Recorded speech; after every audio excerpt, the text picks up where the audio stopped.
말씀은 사사기 2장 16절에서 23절까지 말씀입니다. 사사기 2장 16절에서 23절입니다. 사사기 2장 16절에서 23절, 구약 362페이지 정도가 될 것 같습니다. 구약 362페이지 정도가 될 것 같습니다. 제가 2장 16절 읽고 여러분들이 17절 읽으시면서 23절까지 교독하겠습니다. 여호와께서 사사들을 세우사 노략자의 손에서 그들을 구원하게 하셨으나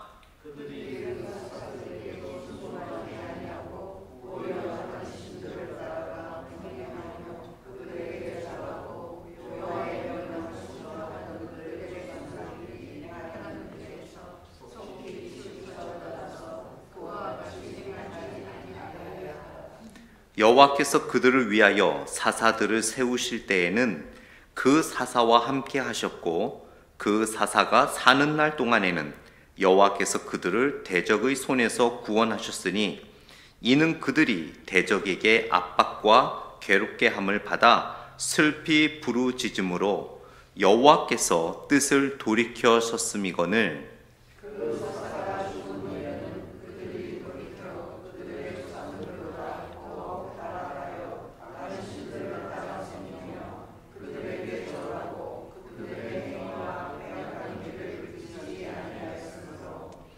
여호와께서 이스라엘에게 진노하여 이르시되 이 백성이 내가 그들의 조상들에게 명령한 언약을 어기고 나의 목소리를 순종하지 아니하였은즉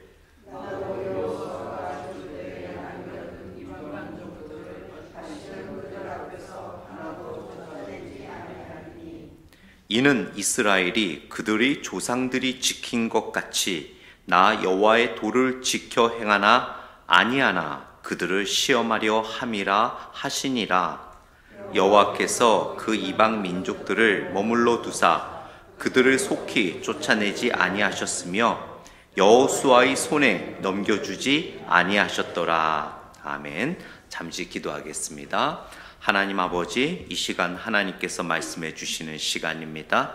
저희가 수요일마다 사사기의 말씀을 묵상하고 나누고 있습니다. 오늘 말씀을 통하여 하나님께서 우리에게 주시고자 하는 진리와 귀한 뜻을 우리 각각에 맞는 처한 상황에 따라 하나님께서 부어주시고 또 은혜 내려주시기를 간절히 소원합니다.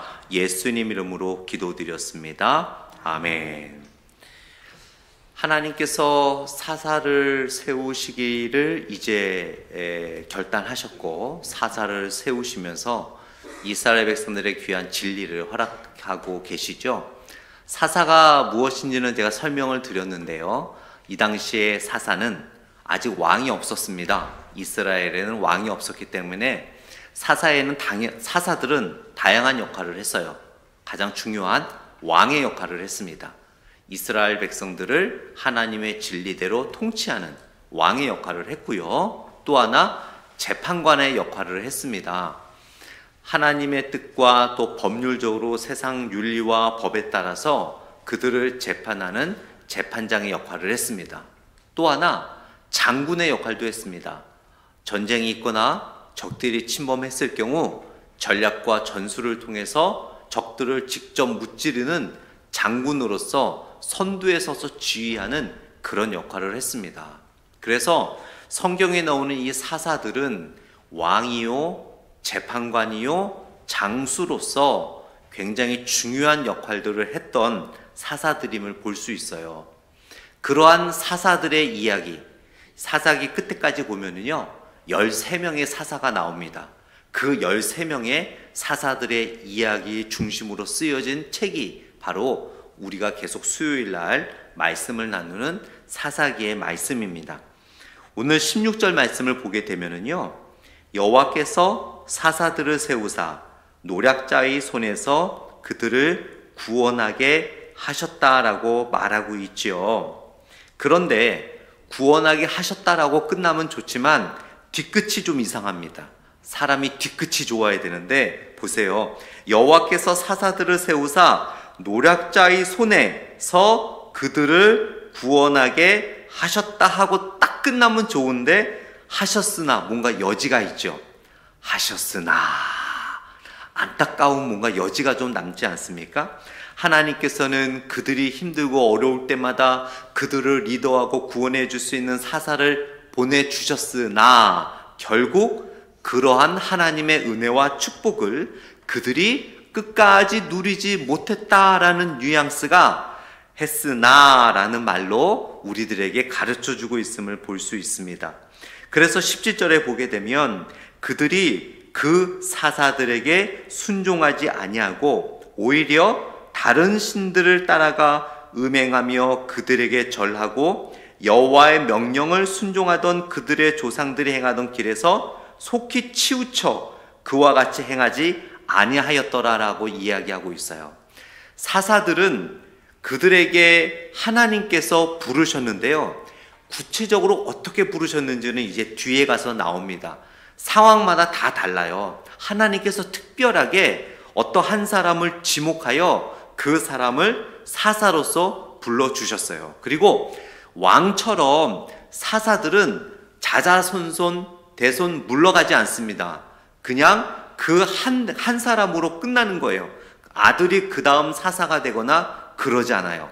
하나님께서 특별하게 그 한 사람을 그때 사사로서 부르시는 것을 이제 우리가 앞으로 보게 되는데요, 별별 다양한 일을 하다가 하나님께 사사로서 부르심을 받는 사람들이 있음을 보게 됩니다.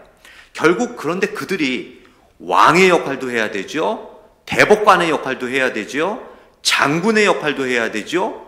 이거는 뭐 진짜 이과 문과 모든 것을 통달해야 되는데, 과연 그러한 능력과 자격과 어떠한 지식과 지혜가 이미 준비된 사람들이 있었을까요? 그러진 않았습니다. 우리가 성경을 보면 알게 되는데요, 하나님께서 물론 아무나 세우지 않았겠죠. 하나님께서 어느 정도 준비가 될 수 있는, 준비되어진, 또 하나님의 뜻에 따라 순종할 만한 사람을 부르셨겠죠. 때로는 하나님께서 준비가 되어진 사람을 직분자로 세우기도 하십니다. 그러나 하나님께서는 직분자로 세우시고 그 일을 맡겼을 때 그 전보다는 그만큼 더 신앙이 성숙하고 하나님께 더 신실하게 사역할 수 있는 사람들을 준비가 되지 않았지만 세우는 경우도 많이 있음을 우리는 성경을 통해 보게 돼요. 사사들이 그들의 역할을 해나갈 때 하나님의 메시지를 끊임없이 전달했습니다. 그럼에도 불구하고 그들은 제대로 그 말씀을 이해하고 깨닫지를 못했어요. 아라고 이야기하면 아라고 이해를 해야 되고, 어라고 이해하면 어라고 이해를 해야 되는데, 아라고 하면은 어라고 듣고 어라고 하면 아라고 들으니 하나님이 뭐라고 얘기를 해도 그들의 내키는 대로 드는 것을 보게 돼요. 왜 그랬을까요? 일단 하나님께 신실한 영적인 믿음의 마음이 준비가 되지 않았기 때문이에요. 그 미국의 영어를 잘 못하신 분들에 대한 에피소드가 굉장히 많은데요, 여러 에피소드가 있는데 제가 알고 있는 에피소드 중에 재밌다고 느끼는 에피소드가 하나 있습니다. 뭐 여러분이 아실 수도 있지만, 이제 그 영어를, 왜 과거에는 여러분 한국에서의 영어는 진짜 미국에 오면 쓸 곳이 거의 없었어요. 그리고 한국에서 배운 영어를 미국 사람들이 하는 거를 별로 듣지 못합니다. 우리는 How are you? I'm fine. And you? 이렇게 배우잖아요. 근데 그렇게 영어를 안 하더라고요. How's going? 그렇게 하다, 그렇게 간편하고 심플하게 얘기하는데, 한국에서 이제 그러한 콩글리시 영어를 배우신 분들이 6명이 여행을 왔습니다. 그래서 맥도날드에 들어갔죠. 그리고 식당에 갔습니다. 맥도날드에 갔는데, 이제 6명이 딱 갔는데, 가장 먼저 그걸 묻잖아요. 여기서 먹을 겁니까? 투고할 겁니까? 그래서 for here to go, for here to go 했더니 6명이 모여서 막 근심 걱정을 하는 거예요. 큰일 났다. 우리 6명인데 for here to go, 4명은 여기서 먹고 2명은 집에 가래. 야, 큰일 났어. 이거 어떡하지? 막 머리를 짜다가 가위바위보를 합니다. 그리고 결국 4명은 여기 남고 2명은 갔어요. 4 here, 2 go로 이해를 한 거예요. 그래서 4명은 남고 2명은 집에 갔다는 이야기가 있습니다. 그 의미가 아니잖아요. 여기서 먹을 겁니까? 아니면 가져갈 겁니까? 그거로 물어본 건데 이 사람들은 어떻게 들은 거예요? 4명만 여기서 먹을 수 있고 2명은 집에 가라. 그래서 야, 우리가 알아들었다. 큰일 났다. 2명은 가야 된다 하고 가위바위보에서 2명은 갔다는 이야기가 있습니다. 결국 준비가 안 돼서 오해한 거잖아요. 하나님께서는 사사들을 통해서 하나님의 메시지를 끊임없이 전달하고 가르쳐 주셨거든요. 그런데 그들은 순수하게 하나님의 메시지로 받는 것이 아니라 그들의 생각과 그들의 경험으로 스크린을 해서 해석을 하다 보니까 결국 자신들의 마음대로 하나님의 뜻을 해석하게 되어 사사가 하나님께서 주신 바른 진리대로 이해하지 못하고 결국 죄악에 빠지는 그들의 모습을 우리는 알 수 있습니다. 그래서 17절 말씀에 보면은요, 그들의 조상들이 행하던 길에서 속히 치우쳐. 여러분 그거 아세요? 하나님의 말씀에 들어가기는 정말 어렵습니다. 그러나 그 말씀에서 빠져나오기는 얼마나 쉬운지 몰라요. 그래서 하나님의 말씀에 우리가 은혜에 들어갔을 때, 어느 정도 우리가 순종의 길에 들어갔을 때 그 말씀을 끊임없이 지속적으로 순종하려는 노력이 계속해서 있어야 돼요. 하나님의 말씀에 우리가 순종할 때 이제 됐다라는 생각에 바로 우리의 영적 긴장감을 놓는 순간 우리는 풍선에 있는 바람이 속히 훅 하고 빠져나가듯이 우리의 은혜가 훅 하고 금세 빠져나가는 것을 보게 됩니다.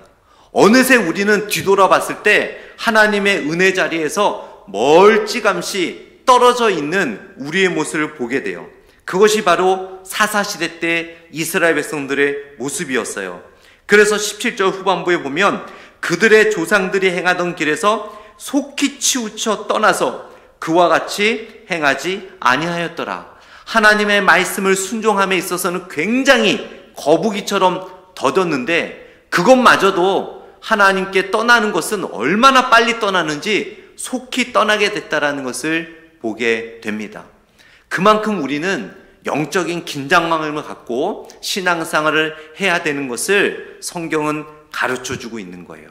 결국 우리는 생각하면서 신앙생활을 해야 돼요. 오늘 여러분 얼마나 많이 생각을 하셨습니까? 생각을 하는 사람, 또 생각을 안 하는 사람, 생각이라는 것은요, 지성과 또 이성, 또 감성으로 많은 것들을 이해하고 판단하고 결정하고 추리하고 상상하는 것이 생각이에요. 그냥 아무 생각 없이 우리가 일상생활을 하다 보면은요, 생각 없이 하다 보면 결국 우리는 우리 몸에 배어 있는 대로 살 수밖에 없습니다. 그래서 늘 우리는 예수님이라면 어떻게 하실까? 하나님이 원하시는 일인가? 하나님께서는 어떤 것을 선택하실까? 하나님께서는 이 순간에 어떻게 하실까라는 것을 끊임없이 우리는 생각해야 돼요. 생각은 그냥 가만히 어떤 하나만 붙잡고 있는 것이 아니라 추상적으로 또 이성과 또 지성과 감성과 여러 가지를 다 통합해서 하나님의 뜻을 찾아가는 것이 바로 생각하는 거예요. 그 하나님의 뜻을 찾아갈 때 지표가 무엇입니까? 말씀이죠.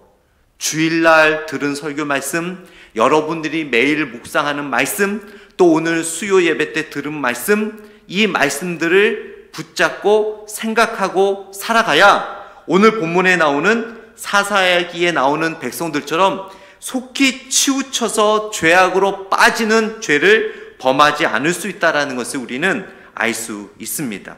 그래서 18절에 보게 되면은요, 우리 18절 말씀 같이 읽겠습니다. 여호와께서 그들을 위하여 사사들을 세우실 때는 그 사사와 함께 하셨고 그 사사가 사는 날 동안에는 여호와께서 그들을 대적의 손에서 구원하셨으니 이는 그들이 대적에게 압박과 괴롭게 함을 받아 슬피 부르짖음으로 여호와께서 뜻을 돌이켰음이었거늘 이라고 말하고 있어요. 하나님께서 사사들을 세우시고 그 초반부에 보면 하나님께서 그 사사와 함께 하셨다라고 말하고 있어요. 하나님께서 직분자를 세우시면은요, 그 직분자가 하나님을 향하여 하나님의 뜻을 직분을 행하고자 할 때 아무리 부족하고 연약해도 하나님께서 그 직분자들을 붙잡아 주십니다. 여러분들이 집사님이시고 권사님이시고 장로님이시고 또 평신도라 할지라도 하나님께서는 우리가 맡은 찬양팀, 또 찬양대, 또 여러 가지 교회에서 보이는 사역, 보이지 않는 사역, 목자의 사역, 목녀의 사역, 모든 사역에 있어서 하나님께서는 함께 하심을 여러분들 믿으시기 바랍니다. 그런데 솔직히 여러분들 느껴지세요? 믿어지십니까? 하나님이 나의 이 작은 직분에, 나의 이 작은 헌신과 봉사에 정말 천지를 만드시고 전지전능하신 하나님이 여러분과 일거수일투족을 함께 하시고 여러분과 동행하심을 느끼십니까? 느끼셔야 돼요. 어떻게 느낄 수 있을까요? 여러분, 아내와 남편, 또 자녀들이 여러분을 사랑하고 아낀다는 것을 어떻게 느끼십니까? 때로는 대화를 통해서, 때로는 나에게 무엇인가를 하는 것을 통해서 우리는 그들이 나를 사랑하고 관심을 갖고 있다는 것을 우리는 알 수 있듯이 바로 이러한 신앙생활, 수요 예배를 참석함으로, 주일 예배를 참석함으로, 또 내가 봉사와 헌신을 할 때 하나님께서 주시는 은혜들을 통해서 우리는 하나님이 우리와 함께 하심을 느낄 수가 있어요. 그리고 말씀을 통해서 하나님이 우리와 함께 하심을 누릴 수 있고 느낄 수 있습니다. 그래서 사사를 세울 때마다 하나님은 함께 하셨어요. 물론 그 13명의 사사들이요, 다 똑같이 훌륭한 사사들이 아니었습니다.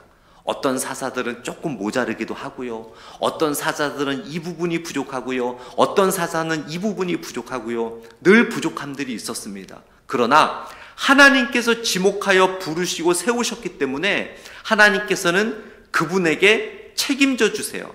하나님께서 부른 자들은 하나님이 책임져 주심을 우리가 알 수 있습니다. 그래서 물론 부족한 부분들이 있었지만 그들이 하나님의 붙들림을 받아 하나님께서 그들을 통해서 하시고자 하는 일들은 모든 것들을 사사들이 이루어가고 있었음을 우리는 성경을 통해 보게 됩니다. 그러면서 사사들과 함께 하시면서 하나님이 사사들을 통해서 말씀하시고 가르쳐 주시고 이야기해 주셨죠. 그럼에도 불구하고 그들은 어떻게 했습니까? 여전히 그들은 죄악을 저짐으로 어떻게 됐어요? 대적들의 손에 고통을 당해 됐는데요. 그 18절 후반부에 보게 되면 이런 말이 있죠. 그들이 대적에게 압박과 괴롭게 함을 받아 슬피 부르짖음으로, 이 원어예요. 슬피 부르짖다라의 의미는 어떤 의미인 줄 아세요? 혹시 그 부부가 아닌 사람은 하지 마세요. 부부는요, 부인께서 지금 해보세요. 부인께서 남편의 팔을 꼬집어 보세요. 박주아 집사님 어떻습니까? 아파요. 아프죠? 네, 아프죠? 이광찬 장로님, 우리 황지영 권사님 또 마음이 약하셔서 못 꼬집으셨구나. 네. 네. 아파요. 근데 여기서 그 슬피 부르짖음으로가 이게 뭐냐면요, 이렇게 꼬집어도 아프잖아. 이게 아니라 살아있는 사람의 팔을 꺾이도록 완전히 비트는 의미예요. 여러분 그거 생각해 보세요. 옛날에 그 고문하고 사람을 죽일 때 어떻게 죽였는지 아시죠?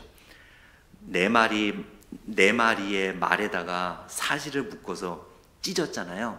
그 고통을 말하는 거예요. 하나님께 순종하지 않고 하나님께 죄악을 짓는 사람들에게 하나님은 얼마나 큰 고통을 주셨냐면은 그런 살아있는 사람의 팔을 비틀어서 떼어내는 정도의 고통을 그들에게 주셨어요. 그 고통을 당하니까 우리 박주아 집사님이 몸이 되게 좋으시거든요. 그런데 한번 꼬집을 통해 아우치 하시는 거 보니까 얼마나 아팠겠습니까? 그런데 살아있는 사람의 그 팔을 비트는 고통, 그 고통을 통해서 이 이스라엘 백성들이 얼마나 하나님께 고통을 호소하고 기도하고 간절히 바랬겠습니까? 그래서 하나님께서 어떻게 하셨어요? 슬피 부르짖음으로 여호와께서 뜻을 돌이켜셨다라고 말씀하고 있어요. 제가 전에도 한번 말씀드린 적이 있는데, 여러분, 하나님은 전지전능하시잖아요. 하나님은 모든 것을 다 보실 수 있으시잖아요. 여러분 생각을 해보세요. 내가 이 일을 하려고 하다가 뜻을 돌이킨다라는 것은 어떤 의미예요? 더 좋은 방법이 있을 때 뜻을 돌이키죠. 그리고 이 길이 아니다 싶을 때 뜻을 돌이킵니다. 그리고 이거보다는 이게 낫겠다 싶어서 뜻을 돌이키고 그냥 이거 하지 말아야겠다 하고 우리의 마음이 변할 때 뜻을 돌이키죠. 그러면 전지전능하신 하나님께서 이렇게 계획을 세우시고 이렇게 이 뜻으로 가시다가 다시 돌아오신 거거든요. 다시 돌아오신 거예요. 그러면 전지전능하시지 않은 거 아닌가요? 이거는 뭔가 하나님이 좀 생각이 부족한 게 아닌가요? 이것은 하나님께서 뭔가 계획을 바꾸심으로 말미암아 실수를 인정한 거 아닌가요? 그렇게 이해가 될 수도 있잖아요. 그런데 여러분 이렇게 생각하셔야 돼요. 하나님께서 성경에 보면 종종 하나님의 백성들의 간절한 기도와 부르짖음에 의해 복을 내려주시는 경우도 있고요. 또 오늘과 같이 벌을 주시다가 벌을 거둬들이는 경우도 있어요. 하나님의 뜻을 돌이키는 경우가 있습니다. 여기는 두 가지로 이해를 하셔야 돼요. 첫 번째는 뭐냐면 하나님께서는 하나님의 뜻이 있지만 전체적인 큰 뜻은 무엇이냐면 바로 하나님의 언약이죠. 아담과 노아와 또 아담과 아브라함과 다윗과까지 쭉 이어지는 하나님의 언약, 아브라함의 후손들을 통해서 하나님의 역사가 이루어지겠다라는, 하나님의 백성을 지켜주겠다라는 하나님의 그 큰 언약 속에서 이런 일들이 벌어지는 것은 하나님께서 그 언약을 지키기 위해서 하나님의 계획을, 방법을 바꿀 수 있다라는 거예요. 그렇기 때문에 이것은 하나님의 어떤 큰 약속과 언약이 바뀐 것이 아니라 오히려 그 언약을 지키는 하나님의 신실하심을 우리는 이 약속을 통해, 이 방법을 통해 알 수 있는 거예요. 또 하나 뭐냐면요, 하나님께서는 절대적으로 바꾸지 않으시는 절대적인 계획이 있으시고요, 우리가 잘할 때는 복을 주시고 잘하지 않을 때는 우리들에게 그 복을 거둬들이시고 우리에게 깨달음을 주시기 위해서 벌을 주시고자 하는 그러한 계획이 있으신 거예요. 그러니까 하나님께서는 이미 이 계획이 들어가 있는 거죠. 내가 벌을 주지만 이들이 회개하고 또 내게로 돌아오면 내가 이것을 거둬들일 것이라는 이 그 계획조차도 하나님은 세워 놓으신 거예요. 그렇기 때문에 우리처럼 어떤 일을 하다가 아차 이게 아니네, 이게 아니라 하나님이 이미 모든 것을 아시고 이 모든 것을 하나님의 섭리와 주권 하에 계획에 세워 놓으셨다라는 것을 우리는 볼 수 있습니다. 그러나 이들이 회개하지 않으면 계속해서 벌을 받는 거죠. 그러나 회개하고 돌이키면 하나님도 이미 계획해 놓으신 그 고난을 거둬들이시고 그들에게 보호의 오른손을 주시는 거예요. 그러기 때문에 제가 계속해서 말씀을 드렸듯이 그러기 때문에 우리는 기도해야 되는 거예요. 기도도 마찬가지입니다. 하나님께서 다 아시는데 굳이 목사님 기도해야 돼요? 아니, 하나님이 다 아시잖아요. 맞아요, 여러분. 아세요. 그러나 왜 기도를 해야 되냐면요, 예를 들어 여러분이 감기에 걸렸다고 쳐요. 그런데 하나님께서 뭐 기도 안 해도 내가 교회 나가야 되고 해야 하니까 뭐 알아서 고쳐주시겠지. 그러나 하나님께서는 기도 안 하면 안 고쳐주실 것이라는 계획을 세워놓을 수 있는 거예요. 그리고 때로는 하나님께서는 우리가 미처 간구하지 못하는 것도 하나님께서는 들어주실 때도 있어요. 그것은 하나님의 절대적인 주권과 섭리와 하나님의 뜻을 이루기 위해서 그런 경우도 있지만, 우리가 기도를 안 함으로 인해 응답을 못 받는 것이 더 많다라는 것을 여러분 기억하시기 바랍니다. 그러나 그런 경우 있잖아요. 아무리 간절히 기도해도 내가 필요할 때는 당장 지금 있는 것 같지만 하나님께서 계속해서 응답을 이렇게 연체할 때가 있잖아요. 그때는 왜 그럴까요? 그때는 하나님이 원하시는 시간과 때가 있기 때문이에요. 그러나 그 시간과 때는 우리가 알 수 없기 때문에 끊임없이 쉬지 말고, 그러기 때문에 우리는 기도해야 된다는 것을 성경은 우리들에게 가르쳐주고 있습니다. 시편 106편 45절 말씀을 한번 펴보겠습니다. 성경이 있으신 분들은 시편 106편 45절입니다.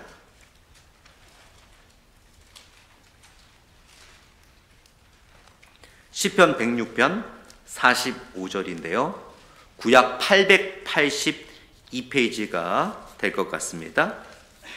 882페이지 정도가 될 것 같습니다. 우리 시편 106편 45절 같이 읽겠습니다. 시작. 그들을 위하여 그의 언약을 기억하시고 그 크신 인자하심을 따라 뜻을 돌이키시고. 네. 그러니까 하나님께서는 우리가 우리의 인간의 이해와 인간의 두뇌로 이해할 수 없는 하나님의 언약이 있습니다. 이 언약 속에 하나님의 많은 계획들이 있죠. 그래서 그 계획이 우리의 기도로 바뀔 수도 있다라는 사실이에요.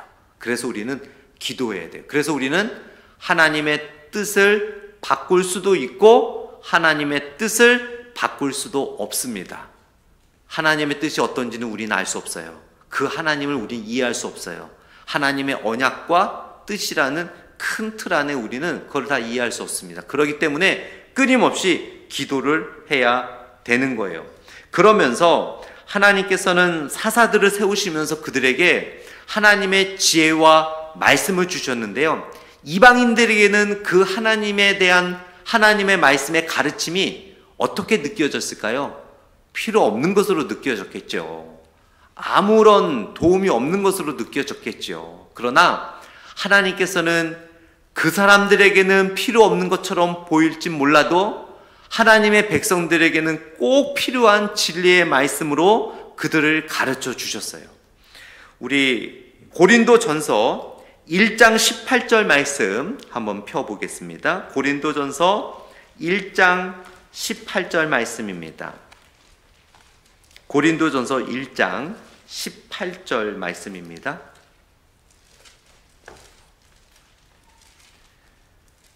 고린도전서 1장 18절 말씀, 신약 264페이지 정도가 될 것 같습니다. 264페이지 신약 고린도전서 1장 18절 같이 있습니다. 시작. 십자가의 도가 멸망하는 자들에게는 미련한 것이요 구원을 받는 우리에게는 하나님의 능력이라. 멸망하는 자들에게는 미련한 것이요 구원을 받는 우리들에게는 하나님의 능력이라. 여기서 말하는 십자가의 도가 무엇입니까? 여기서 사도 바울이 고린도 교회에게 쓴 편지 속에서는 그리스도의 복음이죠. 십자가에서 돌아가시고 부활하셨다라는 복음, 또 지금 우리들에게는 그 복음과 구약의 말씀과 신구약의 66권의 하나님의 모든 말씀이죠. 하나님의 말씀을 전하고 이야기할 때 하나님을 믿지 않는 자들은 비웃잖아요. 아유, 하나님이 천지를 창조했다고? 그건 말도 안 되라고 그들에게는 허황된 말이라고 느낄 수가 있겠죠. 그러나 그 말씀, 그 모든 하나님의 복음이 바로 우리들에게는 뭐라고요? 능력이라고 이야기하고 있습니다. 능력은 힘이에요, 여러분. 물고기는요, 물이 없으면 살아갈 수 없습니다. 물 속에 있어야 돼요. 지금 제가 있는 그 2층에 그 물고기가 있거든요. 이제 3개월 이상 되니까 친구가 됐습니다. 이제 걔네들이 저를 아는 것 같아요. 근처에 가면은 밥 달라고 입을 뻐끔뻐끔하고 모입니다. 그전에는 아는 척도 안 하더라고요. 이제는 알게 됐다고. 그 물고기들은 물을 떠나서는 살 수 없잖아요. 그러나 여러분, 우리가 마시는 물은 있어도 우리가 하루 종일 24시간 7days 물속에 있다고 생각해 보세요. 몇 시간만 있어도 막 손에 그 물집이 생기고 막 그러지 않습니까? 이렇게 막 쭈글쭈글해지고 그러잖아요. 옛날에 한국에 대중목욕탕 갔다가 오면은 막 발가락 끝, 손가락 끝, 지문 있는 데가 막 쭈글쭈글해서 나오잖아요. 우리는 거기에 있을 수 없어요. 그러나 물고기는 물에 있어야 돼요. 물에서 나오면 안 돼요. 우리가 그렇습니다. 하나님을 믿지 않는 사람들은요, 교회 안 나와도 살아가요. 기도 안 해도 살아가요. 말씀 안 들어도 살아가요. 찬양 안 해도 살아가요. 헌금 안 해도 살아가요. 왜냐면요, 은혜 속에 들어온 적이 없기 때문에 은혜의 맛을 몰라요. 은혜 없어도 살아갈 수 있어요. 그러나 우리는 물속에 있어야 되는 물고기와 같은 거예요. 우리는 이미 은혜 속에 들어온 자들이에요. 십자가의 복음에 들어온 자들이에요. 십자가의 은혜에 들어온 자들이기 때문에 여러분, 우리는 이 복음의 은혜 밖으로 나가면은 살아갈 수가 없습니다. 그래서 우리는 이 안에 머물러야 되는 거예요. 또 때로는 여러분 되게 의아해하죠. 어떻게 저렇게 하나님 믿지 않는 사람들이 저렇게 행복하고 즐겁게 살아갈 수 있을까? 그들은 지금이 죽어가는 줄 모르기 때문이에요. 죽어가는 줄 몰라요. 영적으로 죽어가는 줄 모르고 점점 지옥으로 가까이 가는 줄 모르기 때문에 그렇게 행복하게 살아가는 거예요. 물 밖으로 나가서 메말라 죽어가는 것을 모르는 거죠. 그러나 우리는 이미 은혜의 맛을 이미 입은 사람들이고 맛을 본 사람들이기 때문에 은혜 밖에 나가면 우리는 메말라 갑니다. 그래서 말씀 읽지 않고 기도하지 않고 예배드리지 않고 하나님 앞에 온전한 헌금 생활하지 않고 헌신하지 않고 봉사하지 않으면요, 여러분, 세상 사람들은 아무렇지도 않지만 우리는 뭔가 찝찝해요. 이거를 영찝이라고 합니다. 영찝. 영적으로 찝찝해요, 여러분. 그런 적 없으세요? 이거 다 제가 만들어낸 거예요. 얼마 전에 영멍 아시죠? 영멍. 영적으로 멍하는 거. 영찝입니다. 영찝. 영적으로 찝찝해요. 주일날 나도 뭐 저 사람들과 함께 예수님 믿지 않는 사람들과 신나게 놀다가 정말 주일 성수를 안 했어요. 그런데 예수님 믿지 않는 사람들은 아무렇지도 않아요. 그러나 우리는 영찝해요. 이게 뭔가 이상해요. 그리고 오늘 기도해야 되는데 뭐 텔레비 보느라 뭐 하느라 기도를 못했어요. 기도를 안 해본 사람들은, 기도의 은혜의 맛을 안 본 사람들은요, 아무렇지도 않아요. 그러나 우리는 영찝해요. 영찝찝해요. 영적으로 찝찝합니다. 왜 그런지 아세요? 우리는 하나님의 은혜 안에 머물러야 되는 사람들이에요. 우리 사도 바울이 이야기했잖아요. 내가 그리스도와 함께 십자가에 못 박혀 죽었나니 이제는 내가 산 것이 아니요 내 안에 그리스도께서 사는 것이라. 여러분, 예수님을 믿는 사람은요, 과거와 전혀 다른 존재가 된 거예요. 더 이상 우리는 바깥 사람이 아닌 거예요. 그래서 하나님의 말씀과 기도와 찬양과 은혜와 봉사와 헌신과 교회를 떠나서는 영 찝찝해서 살아갈 수가 없어요. 그래서 우리는 기도해야 되고 하나님의 은혜 안에 머물러야 되는 거예요.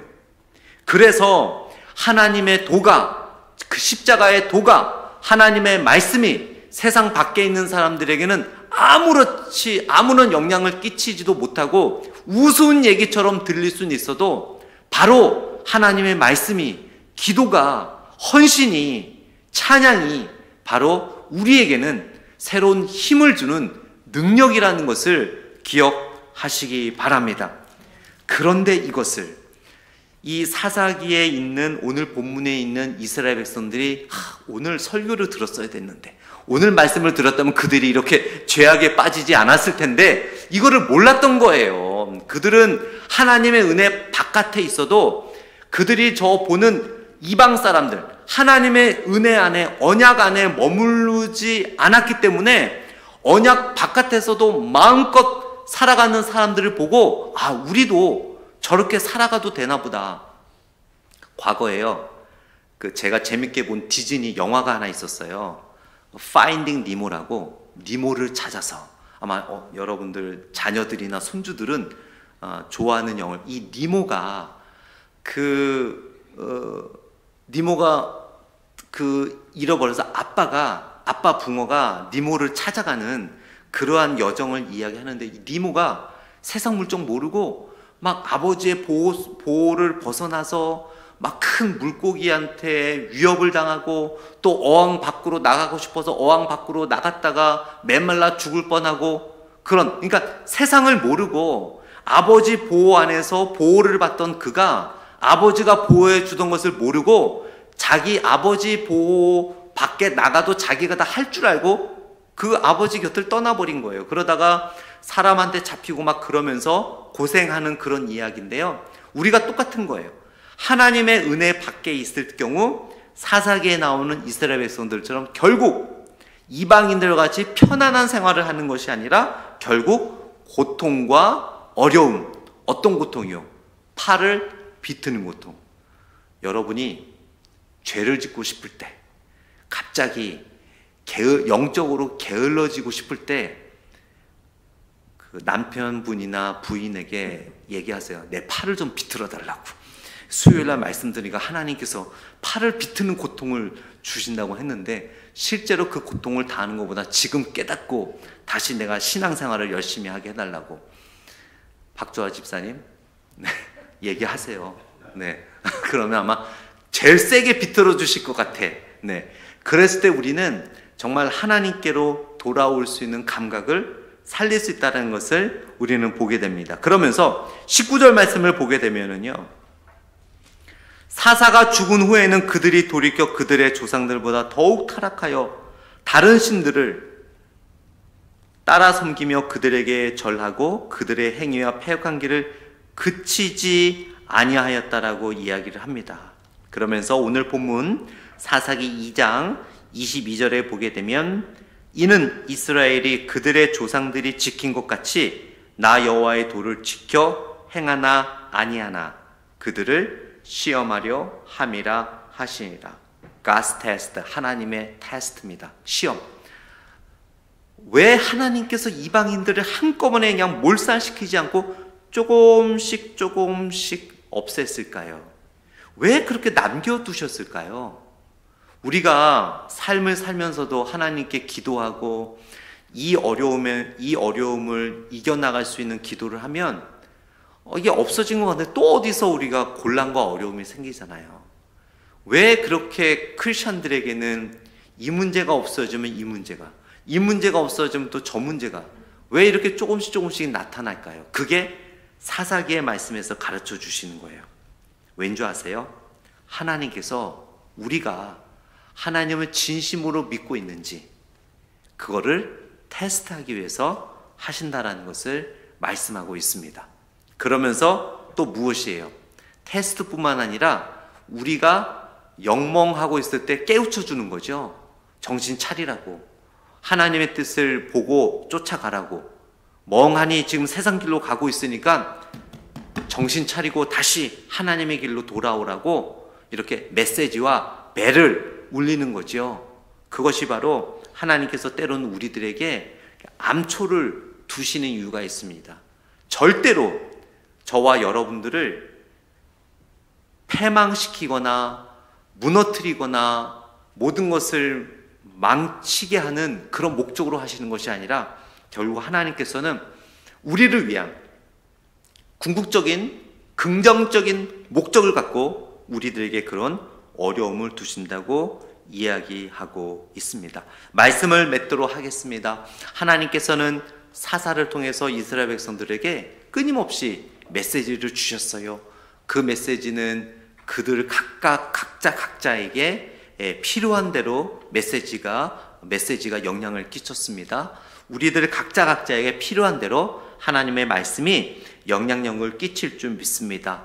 때로는 우리가 기도해서 응답받지 못하는 것들도 있지만 그것은 기도를 응답받지 못하는 것이 아니라 하나님의 시간과 차이가 있기 때문이며, 그렇다고 해서 우리가 기도를 소홀히 하면 기도를 안 했기 때문에 받지 못하는 은혜가 더 많다는 사실을 기억하시고 끊임없이 우리는 쉬지 말고 기도의 자리로 나아가야 될 줄 믿습니다. 우리는 하나님의 은혜를 이미 맛본 사람들입니다. 여러분은 하나님을 믿지 않는 사람들과 똑같은 존재가 아님을 아셔야 돼요. 물고기는 물고기 물 바깥으로 나가면 메말라 죽습니다. 우리는 하나님의 은혜 바깥에 나가면 영집으로 우리는 영적으로 찝찝해서 살아갈 수가 없습니다. 늘 끊임없이 하나님의 말씀과 기도로 하나님의 은혜 가운데 머무시는 여러분들이 되시기를 축원드립니다. 기도하겠습니다. 하나님 아버지, 우리들의 삶이 하나님의 말씀과 은혜 가운데 머물게 하여 주옵소서. 세상 사람들은 우리와 존재 자체가 다릅니다. 그렇기 때문에 그들은 예배를 안 드려도, 말씀을 듣지 않아도, 기도하지 않아도 너무나 행복하게 사는 것처럼 보일 뿐입니다. 그러나 그들은 패망의 길로 가고 있음을 알지 못합니다. 우리는 사도 바울이 이야기한 것처럼 우리의 옛자아는 이미 십자가에 못 박아 죽었습니다. 지금 우리가 사는 것은 내가 사는 게 아니라 그리스도께서 내 안에 살아계시기 때문에 살아가는 것입니다. 그러기에 하나님의 은혜 밖에서는 우리는 살아갈 수가 없음을 깨닫게 하여 주시옵소서. 주님이 다시 오시는 그날까지 사사기에 나오는 이스라엘 백성들처럼 하나님의 은혜에 머물렀다가 나갔다라는 그러한 죄를 짓지 말고 끊임없이 하나님의 은혜의 바운더리 안에서 하나님의 축복을 누리며 살아가는 우리의 모습 되게 하여 주시옵소서. 감사드리며 예수님 이름으로 기도드렸습니다. 아멘.